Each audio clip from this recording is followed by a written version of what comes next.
is a quick overview. With this presentation, we're going to outline your current finances, identify the problem areas, provide solutions to alleviate those problems, and provide plans for achieving your future goals.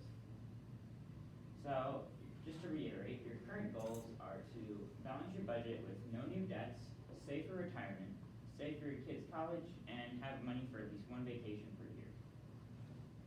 Just as an overview of your current expenses, you are currently earning $6,280 monthly, and current expenditures are $7,206 monthly.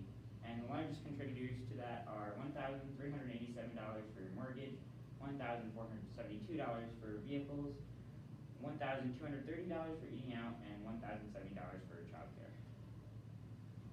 As for debts, your current house mortgage is at $166,000 with a 4.5% fixed interest rate, and purchases through a firm have racked up $1,131 with a 22% interest rate. Student loans are at $2,160 with no current interest, and credit card debts are $2,900 with 20% interest, $5,600 with 19% interest, and $475 with 27% interest. Just to go over some of your current assets, right now you guys own, your family owns a 3-bedroom house worth about $250,000. You also own 2 cars each worth approximately $40,000, one of which is leased, which would be the Ford. And your family also owns an ATV worth about $15,000, a Bitcoin worth about $40,000. Cameron, your IRA has about $3,500, and your 401k has an estimated $2,500 of it. Your family is currently living in a 3-bedroom house, and you're paying $1,400 monthly for that mortgage. You still owe about $166,000 on your mortgage, and over the next 27 years, your family will actually end up paying over $450,000 on that mortgage. It would make sense for your family to close this debt by moving closer to your parents and selling your current house, and that's what we are recommending for you guys, is actually moving closer to your family and consider downsizing. By downsizing to a 2-bedroom house, one bedroom for the parents, 1 bedroom for the kids, you would be able to move close to your parents, which is one of your goals, and you would also be able to save a lot of money. This new house that we found in Jackson, Michigan would actually cost $150,000 less than your current house. It is worth about $90,000. If purchased, this house would be paid for in full by your previous house's sale, and you will fully pay off the mortgage. If that's too much of a big buy for you guys, you can also consider a small mortgage of about $75,000 for a home worth $150,000, which will reduce your monthly payments by $450 and will build a better credit score. And you'll also have some of that cash from the previous house's sale to invest in other places. Both options will fulfill that goal of allowing your family to live closer to your parents. Your family also currently has 3 cars. You're a 2019 Chevy Silverado worth about $38,000, a 2019 Ford Edge on a lease about $410 per month. We will be going over that more in depth later. And a 2022 ATV Commander for about $15,500. The total monthly cost for all those vehicles combined is about $1,400 a month, which is actually more than your mortgage. So some solutions that we propose is actually selling the ATV and Silverado. That is kind of a radical choice to just live with 1 car nowadays, but we thought with growing opportunities of working from home and also having the opportunity to live close to your parents with this new house, we feel like 1 car would be manageable because you can carpool and commute to your work in the Ford that you are renting. And that $51,000 from the revenue that you got from selling the ATV and Silverado could be put out to pay off current outstanding debts. Alternatively, you could also use the money to downsize to a smaller car like a Kia if you think the 1 car is not going to work for you. This would also bring your monthly car debt from $715 a month to $280 a month over 5 years. Also, alternatively, you could use that money to pay off the Ford once the lease is up. All right, so now let's look at some of your insurance options. So currently, you both pay a combined $1,480 every 6 months, which comes out to around $246 monthly. You guys can reduce your quotes by selling the Silverado and ATV, so you'll have less insurance because you'll have less cars to pay for. Or alternatively, if you were to downsize a vehicle, your insurance would be a little cheaper. You can also reduce costs by refiling your car insurance as a married couple as opposed to 2 individuals, because a married couple will pay less on insurance, and this can help you to bring your car insurance rate down to $200 monthly, saving around $50 a month. Your life and health insurance currently, Cameron, your employer provides a high deductible life insurance, which is a $3,000 max payment from the family. This costs around $400 per month. And due to this plan, your family now has a health savings account, contributions to which are tax-free and can be used to pay off medical payments without tax. And adding life insurance for both Cameron and Jeannie would add another $120 a monthly expenditures for your budget. However, it is a very valuable investment for a family to have, as this life insurance plan would cover you for the next 30 years, giving an $850,000 payout in case of death of either of you, which is a really good safety net to have in case of emergency or if anything unfortunate were to happen. This can help replace the income of a lost family member and help pay for expenses. Routine spending is a very large spending area that can be cut down substantially. So currently you guys spend just over $1,200 eating out every month, which can be reduced to around $1,000 if 2 dine-out days per week that you guys have are eaten at home instead. You spend $1,070 per month in childcare, but by moving closer to your parents' house, you'd be able to cut this in half to around $535 a month by moving closer to your parents, which they'd be able to take care of the children around half the time. For lawn care, you could consider purchasing a lawnmower for, we found one for $117, which would be a one-time cost as opposed to $35 a week for around half the year. In addition, you have to pay for gas, which would still be cheaper than paying the $35 a week. And then some smaller options that have smaller impact but are still you should still consider. You can consider downsizing your gym membership to a Planet Fitness membership, which would be $11 each or $22 a month for both of you, saving $78 a month. However, you will lose pool access and childcare access that you have at the gym. Your $48 in monthly media subscriptions can be cut in half to reduce your bill to around $20 a month.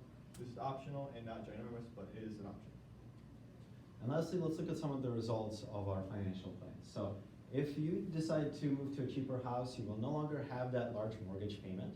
So you'll no longer be losing money every month, but instead you'll be finally in the green territory, bringing home some extra money. If you are to sell your car and ATV, we can put that $51,000 from selling the Commander and the Silverado to fully pay off the Silverado debt and pay off half of the debt for the ATV Commander. Now in your assets, you did list the Bitcoin, and we can actually sell that Bitcoin currently for about $40,000 as its price fluctuates. And due to the fact that you bought this back for $50,000, since you're selling at a loss, you won't incur any capital gains tax. So you'll be able to keep 100% of the money from the sale. That money can be used to pay off your ATV debt, and it can be used to pay off your credit cards, which will make your family completely debt-free and will still leave $22,000 up for the taking for savings, retirement, or college, any of the other financial avenues. Your meal and routine can also be reduced from $2,500 per month to only about $1,700 a month, also significantly reducing your budget. And in the end, this will reduce your family expenses from $7,000 a month to only about $3,000 a month, which will net you an extra $3,124 per month that you're taking home that you don't actively spend yet. Now, you can do many things with these funds, and we can address some of the goals that you guys have outlined previously. Your most important goal, retirement, we will talk about more on the next page because that deserves a whole slide of its own. The next most important topic is going to be college funds. You said you wanted to save about $54,000 for both kids. So within the next 15 years, you want to have about that much money available. And there are 2 main ways you can go about doing that. You can either invest your leftover Bitcoin money into a 529, which is a non-taxable account for college tuition financing. And in 15 years, you will eventually accrue the $56,000 needed to pay for your kids' college. Alternatively, if you want to keep that $22,000 on hand, you can contribute about $250 every single month to a 529, which would also reach that target goal of $56,000 in 15 years. Next up, let's look at travel. You guys have specified that you wanted to take one family vacation, as well as a vacation to Vegas and a hunting trip. For that, we've estimated that about $800 per month in savings will be enough to pay for both of the trips comfortably and give you some extra wiggle room in terms of spending and purchases on those trips. And lastly, consider your HSA plan. Because your employer provides a high deductible plan, that means you're going to be paying for up to $3,000 out of pocket. Now that's a large expense for a family to accrue, so this HSA will allow you to make tax-free contributions and tax-free payments to these healthcare plans, And savings in these come before taxes, so you won't have to pay as much capital gains. And for a safety net, you did want to establish a nice safety savings account, as currently you only have 500. A good estimate is about 6 months worth of spending, and according to our list, that should be about $25,000, which can be financed in fully by the Bitcoin or the extra money you get from selling the mortgage house that you currently have. Alternatively, we can look at a home equity line. So in that case, we'd only keep $10,000 in our savings account, and this home equity functions as a loan that you only tap whenever you need. And whenever you do need it, you can withdraw extra money from the bank, repay it later with interest, but this will allow you to have an extra $15,000 to put towards retirement or vacation or whatever you choose. Lastly, let's talk about your retirement options. Firstly, we're gonna wanna max out employer contributions as we don't wanna leave any money on the table. Cameron, your employer offers to match 100% of your contributions up to $2,500 a year. To max that out, we can have you contribute about $200 monthly, and that will cap out the gains from the employer. For Jeannie, your employer offers to match 50% of your contribution up to $2,700. So for you, it would make sense to add $450 monthly to your 401k, and that would max out your contributions. Altogether, that would add up to about $1,000.85 every single month from you and your employer. Currently, you'd be saving about 10% of your income, which is a good suggested limit for a family that's about 30 years. But as your kids go to college and you become older, consider upscaling your savings to about 25%. After all, this will be your main source of income when you retire, so it may make sense to increase your contributions. And you did want to look at some exit plans. So if you exit at 55 with your current plans, you would have about $1.6 million saved. And if you live on about 3% of those savings, you'd have about $50,000 per year to live on. If you were going to retire in 30 years, you would have about $2.55 million saved, and you could live on $100,000 per year. And lastly, if you want to retire by 65, which is the usual age, you would get $4.28 million in your savings account, and then you could live on $187,000 per year. But lastly, I want to close out this presentation by saying that we're just financial advisors. You guys are the family. You should make the decisions that is right for you. We've provided you for some options to meet your plans, to meet your goals, and to cut down on your debt, but the final decision rests with you. We're simply here to advise, not to tell you what you should and shouldn't do. Thank you. So, did you put it down anywhere for me, like how much I should spend on each thing each month? Because this is a lot of information all of a sudden, and you've lost me in a few places because I'm not a financial advisor, I'm Mrs. Rooney. So how much can I spend in food each month? And what should I be doing each month with my budget? So each month, in terms of food, we estimated that you can spend as a family about $1,000 per month. But because we have that extra buffer room of about $3,000 that we've split up between vacation, which you guys like your vacations, your retirements, which is also very important, and college funding, you will also have quite a bit of leeway. So not only do you have that $1,000 per month for eating out, you can also add on to that if you want to have a large party. You can add about another $200 per month comfortably without putting any strain on any other assets. And that's in terms of food. And that would also leave you extra money for things such as clothing for your kids, sudden expenses, maybe something for hunting for Cameron. You would also have extra money to spend there. What about the living arrangements that you're proposing in the move? Two-bedroom place? Yes. Does that sound right to you? So the point of view. Doesn't sound right to me. Okay, I have a question. What information, and it leads to his question as well, what information should we have given you that you didn't have that would have helped you? What would have helped is what kind of house you guys are looking to live in. Would you like to downsize? Would you like to keep it? Also, the kind of lifestyle do you live? Can you work from home? Do you have to commute? Also, job opportunities. Do you have possibilities for job growth in the future? If you do, that's great. If you don't, you might want to consider looking at another job because the job market is really hot right now And there are lots of opportunities to increase your income, and as such, increase your possible spending amount. Something that would also help is what colleges do you want to plan? Would you like to optimally pay for it in full? Also, what kind of expenses you have on your vacation trips, so we can more easily budget for that.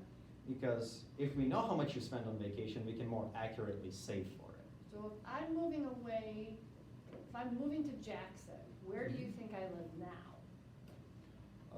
Currently, you could probably live in Waterford or Rochester, that area. So if I'm in Waterford or Rochester school districts, why would I wanna move to Jackson school districts?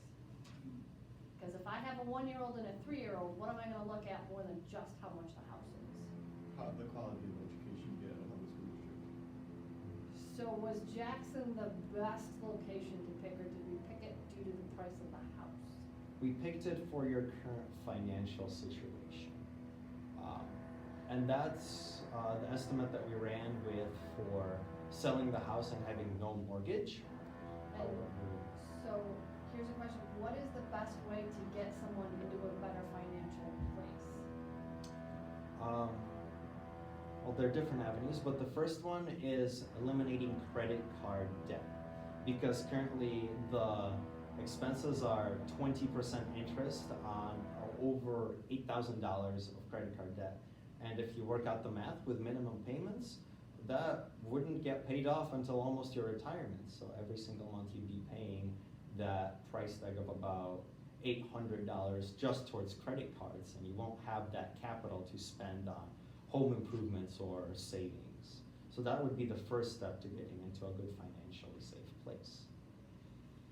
Okay, I guess my question is, what are you doing to my children's future if I'm moving them from Rochester and I'm moving to Jackson, Michigan? Their Actually, I can overall answer that one. life. like- Well, that was not necessarily the only house you could buy, it was just an option that we were giving. So if you wanted to if you wanted to live a little bit closer, you could downsize to a house in Rochester still. Doesn't have to be in Jackson, we were just giving like, an example. That's the kind of answer I want. So the other housing option you listed besides buying a house outright was of course the $75,000 mortgage on a $150,000 house, so you'd be paying $75,000 upfront from your previous house purchase after paying off that mortgage, and then you'd be able to pay off a $150,000 house. So it'd still be a downsize, but it would not be as substantial a downsize or as far away or in a certain school district that of your choosing. So then, do you have any? No, I'm good. I think we're running out of time too, Okay. so. All right, well, thanks, guys. Thank you. Thank you.